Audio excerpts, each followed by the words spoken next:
A költészet napjára emlékeztek országszerte József Attila születésének évfordulóján. A budapesti első kerület ünnepségén részt vett Kányádi Sándor is. A költő március 15-én kapta meg a legmagasabb magyar állami kitüntetést. A Budai vár és környékének gazdag az irodalmi öröksége.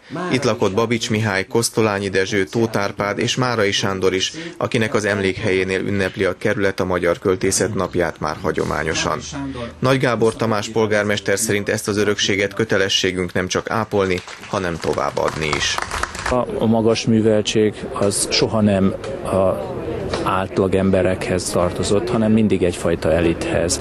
Ez az elithez azonban bárki bekopogtathat, aki levesz egy könyvet a könyvespolcról és fellapozza. Kányádi Sándor azt mondta, az irodalom ma sokkal kevésbé része a mindennapoknak, mint régen, amikor nem volt vetétársa a szórakoztatásban, de mindig lesznek igazi olvasók. Az emberiség, amit magához kezesített, a kutya, a ló és a könyv, ez az emberiséget a sírjáig elkíséri. Kányádi Sándor szerint jó, hogy az irodalomnak van külön emléknapja, az pedig csak rajtunk múlik, hogy ennyivel letudjuk-e a következő esztendőig.